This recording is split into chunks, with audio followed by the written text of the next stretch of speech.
Hi everyone, 10th standard சோஷியலுக்கு important question பார்க்க போகிறோம். 100 இந்த பிடிஎஃப் மட்டும் படிச்சுனா போதும், 100க்கு 100 எடுத்துடலாம். என்ன ஃபில்லப்ஸ் மட்டும் நீ எல்லாத்துலேயுமே படிச்சிரு. 5 ஃபில்லப்ஸ் அட்டன் பண்ணணும். அதுக்கு உங்களுக்கு தெரியாது என்னங்க, எல்லாமே உங்களுக்கு தெரியும். 2 மார்க்ஸில் வந்து 14 கொடுத்து 10 எழுதணும், 1 கம்பல்சரி. அண்ட் 5 மார்க்ஸ்லேயும் அப்படி தான். நமக்கு வந்து டைம்லைன் ஒன்று, மேப் ஒன்று, அண்ட் ஃபில்லப்ஸ் ஒன்று, டிஸ்டிங்விஷ் கீ ரீசன் ஒன்று. இந்த 4 என்னை கேட்டால் டிஸ்டிங்விஷ் கீ ரீசன் வீக்காக இருக்கவங்க விட்டுருங்க. ரொம்ப நல்லா படிங்க, டாப்பர்ஸ் வேணால் பார்த்துக்கோங்க. ஃபில்லப்ஸ் எல்லோரும் படிங்க, டைம்லைன், மேப் இது 3 மஸ்ட்டு படிச்சிருங்க. படிச்சிங்கன்னா தான் ஈஸியாக எப்படி 5 மார்க் கேட்டாலும் நம்மளால் எழுத முடியும். சரிங்களா? தியரி என்ன 5 மார்க் வருங்கிறது நான் சொல்கிறேன். ஹிஸ்ட்ரி, ஜியாகிரஃபி, சிவிக்ஸ், எக்கனாமிக்ஸில். அண்ட் 2 மார்க்ஸை பொறுத்த வரைக்கும் நம்ம 10 அட்டன் பண்ணணும், 1 கம்பல்சரி. நான் சொல்கிறது இங்கே படிச்சிங்கனாலே எல்லாமே அட்டன் பண்ணிடலாம். ஓகேவா? அண்ட் 8 மார்க் நான் என்ன வரும்னு சொல்லிடுறேன். வீடியோவை ஸ்கிப் பண்ணாமல் பாருங்கள். மேப்பு, டைம்லைன் எல்லாமே சொல்ல போகிறேன். இந்த வீடியோ கீழே இந்த டிஸ்கிரிப்ஷன் பாக்ஸில் இல்லை, கீழே இந்த லைக் பட்டனை கிளிக் பண்ணி வாட்ஸ்அப் சேனல் லிங்க்கில் வந்து ஜாயின் பண்ணுங்க. அதான் டிஸ்கிரிப்ஷன் பாக்ஸ்னு சொல்ல வந்தேன். அண்ட் அந்த லைக்கு அள்ளி வீசுங்க. அண்ட் 2 மார்க்ஸில் ஹிஸ்ட்ரியில் யூனிட் 1ல் இந்த unit 1 easy, unit 2 easy, unit 3 easy. இதெல்லாம் மொக்க யூனிட்டு. எப்போவுமே என்ன கேட்பான், எனது மில்டன்ஸ் 3 மில்டன்ஸ் ஃபார்மு, டிக்டேட்டர்ஸு. ஸோ இதுதான் கேட்க போகிறான். ஈஸி இம்பெரியலிசமு. யூனிட் 4ல் ஒரு ரெண்டாவது, யூனிட் 5ல் 3 கொஷின், யூனிட் 6ல் 3.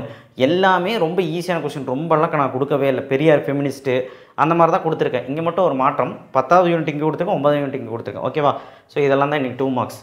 ஜியாகிரஃபி, அதாவது ஹிஸ்ட்ரியில் ஜியாகிரஃபி வந்து ஒரு அருமையான ஒன்று. 4 2 மார்க் வரும். ஹிஸ்ட்ரியில் 4 2 மார்க் வரும், ஜியாகிரஃபிலையும் 4 2 மார்க் வரும். அதனால் ஹிஸ்ட்ரி, ஜியாகிரஃபி நல்லா படித்தாலே போதும். ஜியாகிரஃபியில் பாருங்கள், ஃபஸ்ட் லெசனில் 1 2 4 5, ரெண்டாவது யூனிட்லேயும் ஒரு 6 7ன்னு கொடுத்துருக்கேன். ஈஸி, நோட் பண்ணிக்கோங்க. யூனிட் 3 வந்து பார்த்திங்கன்னா அதுவும் ஒரு மொக்க யூனிட்டு. ஈஸி, சாயில் டைப்ஸு அது. Unit 4 easy, unit 5 easy, 6th Tamil Nadu அது ஈஸி, யூனிட் 7மே ஈஸி. ஸோ ஜியாகிரஃபி நல்லா படிக்கலாம், யார் வேணாலும் படிக்கலாம். ஸோ 4 2 மார்க் கண்டிப்பாக எடுத்துக்கலாம். ஹிஸ்ட்ரியில் வேணால் காம்ப்ரமைஸ் பண்ணித்தரேன், பட் ஆனால் இப்போதைக்கு இது படிச்சிருங்க. 8 2 மார்க் கன்ஃபார்ம். சிவிக்ஸ்லாம் 2 தான் வரும், எக்கனாமிக்ஸில் 2 தான் வரும். ஸோ சிவிக்ஸில் வந்து பார்த்திங்கன்னா யூனிட் 1ல் ஃபுல்லாக படிங்க, யூனிட் 2ல் 2, யூனிட் 3ல் 2வது 1, யூனிட் 4ல் 4 கொஸ்டின், யூனிட் 5ல் 3 கொஸ்டின், அவ்வளோதான்.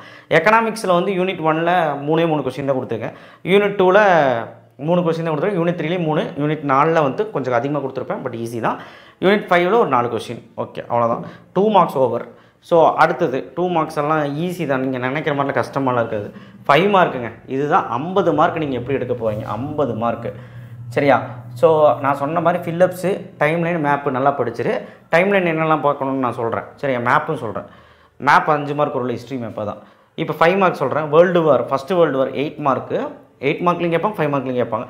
Treaty of Versailles easy, 5 point எழுதுங்க. எது படித்தாலும் 5 பாயிண்ட் போதும். League of Nation 5 point. Unit 2 rise of Hitler 5 point. Rise and growth of in politics in South Africa ரொம்ப ரொம்ப இம்பார்ட்டன்ட். 3rd question. இங்கே Tamil medium இல்லைன்னு கோவப்பட்டுறாதீங்க, இங்கே புக் பேக் நம்பர் நோட் பண்ணியிருக்கேன் லாங் ஆன்சரில். யூனிட் 3ல் வேர்ல்டு வார் எஃபெக்ட் டூல் 8 மார்க்லையும் கேட்பாங்க, 5 மார்க்லையும் கேட்பாங்க. யூஎன் ஸ்ட்ரக்சர் ஆஃப் யூஎன் இந்த தடவை கேட்பாங்க. ஆக்டிவிட்டி ரெண்டும் சேர்த்து 8 மார்க்கு, 5 மார்க்லையும் கேட்பாங்க. யூனிட் 5ல் 19th century reforms, 19th century reforms ரெண்டும் கன்ஃபியூஸ் பண்ணிக்காதீங்க. இது 8 மார்க் ரிஃபார்மஸ். யூனிட் 4ல் வேணும்னா டாப்பர்ஸ் 2 கொஸ்டினுக்கு 2மே படிங்க, இல்லைனா வேண்டாம், எனக்கு தெரிஞ்சு வேண்டாம். யூனிட் 6ல் கட்டபொம்மன் போன வருஷம் கேட்டுட்டாங்க, இருந்தாலும் பார்த்துக்கோங்க. Outbreak of Vellore 3rd question பார்த்துக்கோங்க. சிவகங்கை முடிஞ்சா பாருங்கள், rise and fall of Sivaganga. Unit 7 1857 revolt போன வருஷம் கேட்டுட்டாங்க, ஆனால் பார்ட்டிஷன் ஆஃப் பெங்கால் பார்த்துருங்க. ஓகே, சரி. 1857 ரிவால்ட்டும் பார்த்துருங்க, என்ன இருந்தாலும் மேண்டேரியா question. Unit 8 Gandhi master, Gandhi civil disciplines. இந்த வருஷம் கண்டிப்பாக காந்தியில் ஏதோ ஒரு கொஸ்டின் வரப்போகுது, 8 மார்க் 8 மார்க். யூனிட் 9ல் Swadeshi movement, Tamil civil disciplines அட்டம்ப்டில் கேட்டது 8 mark. Unit 10 Tamil renaissance important 5 mark. Periyar EVR 8 மார்க்லையும் கேட்கலாம், 5 மார்க்லையும் கேட்கலாம். ரொம்ப சிம்பிளான ஒரு கொஸ்டின். இதுதான் ஹிஸ்ட்ரி. சிவிக்ஸில் வந்து constitution, fundamental rights, directive principle. Fundamental rights கொடுக்கலைங்க சார் 2வது கொஸ்டின் அப்படின்னா அது போன வருஷம் கேட்டாங்க, வேணாம். யூனிட் 2ல் prime minister rights and duties, அவ்வளோதான். யூனிட் 3ல் கவர்னரோட லெஜிஸ்லேட்டிவ் பவர், சீஃப் மினிஸ்டரோட power and function, easy. Unit 4ல் வந்து நான் அலைன்மெண்ட், ஃபாரின் பாலிசி போன டைப் கேட்டால், பட் ஈஸி தான். யூனிட் 5ல் பிரிக்ஸ்னால் என்ன, அது ஒரு 5 பாயிண்ட், அவ்வளோதான். ஆப்ஜெக்டிவ்ஸ். ஓகே, சிவிக்ஸ் ஈஸி தான், ஒரு 7-8 கொஸ்டின் தான். ஜியாகிரஃபிலையும் ஈஸி தான். Unit 1 northern mountain, river Ganga. Unit 2ல் சவுத் வெஸ்ட் மான்சூன், ஃபாரஸ்ட் முடிஞ்சால் பாருங்கள். Unit 3 types of soil, multipurpose project. Unit 4ல் காட்டன் டெக்ஸ்டைல் போன வருஷம் கேட்டாங்க, பட் இருந்தாலும் இண்டஸ்ட்ரி வந்து நம்ம ஜூலையில் கேட்டது. யூனிட் 5ல் அர்பனைசேஷன் போன வருஷம் கேட்டாங்க, பார்த்துருங்க மேண்டேரியன் question. Importance of satellite very very important, இந்த வருஷம் கேட்பாங்க. டைப்ஸ் ஆஃப் ரோட்வேஸ் நிறைய பேர் இது படிக்கிறது இல்லை. கிளாசிஃபை தி ரோட்வே படிச்சிருங்க, 8 மார்க் சரியா. அடுத்து வந்து unit 6 plateau river Kaveri cyclone தமிழ்நாட்டில்.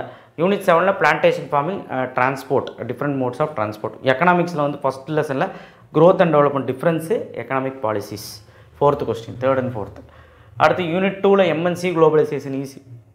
யூனிட் 4ல் direct indirect tax GST black money போன வருஷம் கேட்டதான், பட் இதெல்லாம் நல்லா படிங்க.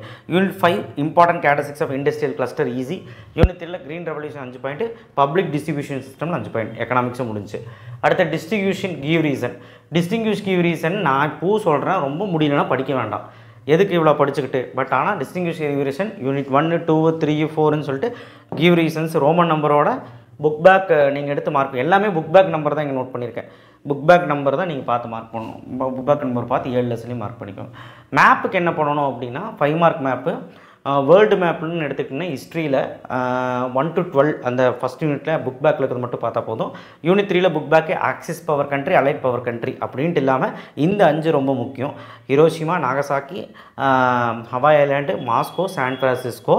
புக் பேக்கில் பேஜ் நம்பர் 29 இங்கிலீஷ் மீடியம் புக்கில் அந்த ஃபுல் மேப்புமே பார்க்குறது நல்லது. அதை வச்சு ஏதாவது ட்விஸ்ட் பண்ண வாய்ப்பு இருக்குது. அதிலே நீங்கள் 5 எழுதுற மாதிரி கேட்ட போகிறாங்க. பட் ரிப்பீட்டட் என்னங்கிறது நான் மேப்புக்குன்னு தனியாக ஒரு பிடிஎஃப் வச்சு உங்களுக்கு எக்ஸ்பிளைன் பண்ண போகிறேன். அதை நம்ம தனியாக பார்த்துக்கலாம் மேப்புக்கு, சரிங்களா. உங்களுக்கு டீச் பண்ண போகிறேன். அப்போ மேப் அந்த பிடிஎஃப் பார்த்து மட்டும் படித்தா போதும். இப்போதைக்கு இது படிங்க. பேஜ் நம்பர் 100ல் யூனிட் 8ல் இந்தியா மேப்பு, இந்தியன் மேப் வந்து இதெல்லாம் தான். இந்த இடமெல்லாம் நீங்கள் வந்து மார்க் பண்ணி படிச்சுக்கோங்க. ஓகே. ஸோ அடுத்தது ஜியாகிரஃபியில் 8 மார்க் கிடைக்கணும்னா ரொம்ப சிம்பிள். ஒன்று தமிழ்நாடு 6 7வது லெசன் ஃபுல்லாக படிக்கணும், இல்லைனா ஃபஸ்ட் 5 லெசன். ஃபஸ்ட் 5 லெசன் பாருங்கள், புக் பேக்கெல்லாம் நோட் பண்ணியிருக்கேன், புக் பேக்கில் இருக்கிறது எல்லாமே நோட் பண்ணியிருக்கேன். இப்போது ஒரு குழப்பம் வரும், இதெல்லாம் ஈஸி தான். யூனிட் 4ல் தான் நினைக்கிறேன், அயன் அண்ட் ஓர், அதுக்கப்புறம் இந்த மாதிரி டோட்டலாக கேட்பாங்க. Centres, coal and mine centres இப்போ கேட்கும்போது எல்லாமே பார்க்கணுமான்னு கேட்பீங்க. அதில் முக்கியமானது மட்டும் பார்த்தும்போது அதுதான் அந்த பிடிஎஃப்பில் நான் தெளிவாக சொல்ல போகிறேன். ஏதாவது ஊர் பேர் தான் கேட்பாங்க, சரிங்களா. கண்டிப்பாக நான் சொல்கிறேங்க, ஒரு சவுத் வெஸ்ட் மான்சூன், ஒரு நார்த் வெஸ்ட் மான்சூன் கேட்டுருவோம், ஒரு பிளாட்டூ கேட்டுருவோம். எப்போவுமே ஒரு ஊர் பேர் கேட்பான், இன்டர்நேஷ்னல் ஏர்போர்ட் கேட்பான், இல்லை இன்டர்நேஷ்னல் ஏர்போர்ட் கேட்பான், இல்லைனா வந்து coffee, tea, jute, cotton growing area, ஏதோ ஒரு க்ரோயிங் ஏரியா கேட்பான். அதுக்கப்புறம் சாஃப்ட்வேர் இண்டஸ்ட்ரீஸ் கேட்கலாம், இல்லை வந்து ஏதாவது வந்து ஊர் பேர் வந்து 2 1 கேட்கலாம். அப்புறம் வந்துட்டு Gulf of Mannar, Gulf of Kutch, அந்த மாதிரி ஏதாவது புக்கின் கேட்கலாம். புக்கின் நிறையா இருக்குங்க, நான் புக்கின் நீங்கள் சொல்லவே இல்லை 8 மார்க்கில். அப்போ புக்கினில் எவ்வளோ சார் பார்க்கணுன்னா ஒரு 7 8 இருக்கும். அது நான் உங்களுக்கு தனியாக அந்த பிடிஎஃப் வச்சு சொல்ல போகிறேன். ஓகே, இப்போதைக்கு நீங்கள் இது படிக்க ஆரம்பிச்சிருங்க. ஓகேவா. ஸோ மேப்பு மோஸ்ட்லி ரொம்ப ஈஸியாக இருக்குது. அந்தமான் நிக்கோபார் ஐலாண்டு ரொம்ப ஈஸியாக தான் கேட்பாங்க, ரொம்ப பயப்படணும் அவசியம் இல்லை. மேப்பு, டைம்லைனு, சூஸு, ஃபில்லப்ஸு இது படிக்கிறது மூலியமாகவே 32 mark. Timeline, map 5 mark and 8 mark map இதெல்லாம் படிக்கும்போது 32 மார்க் எடுத்துடலாம். ஃபெயிலியர்ஸ் இருந்தீங்கன்னா அதை ஃபஸ்ட்டு படிங்க, இன்றைக்கி உட்காந்து படிக்க ஆரம்பிச்சிருங்க. அதுக்கப்புறம் 5 மார்க்ஸ் இம்பார்ட்டன்ஸ் படிங்க, அதுக்கப்புறம் 2 மார்க்ஸ் படிங்க. சரியா. தேங்க்யூ. டிஸ்டிங்விஷ் கியூரேஷன் ரிஸ்க் எடுக்காதீங்க, முடிஞ்சால் படித்தா போதும். எல்லோரும் முடிஞ்சவங்க படித்தா போதும். தேங்க்யூ. இதை மட்டும் படித்தா 100 எடுத்துடலாம். தேங்க்யூ.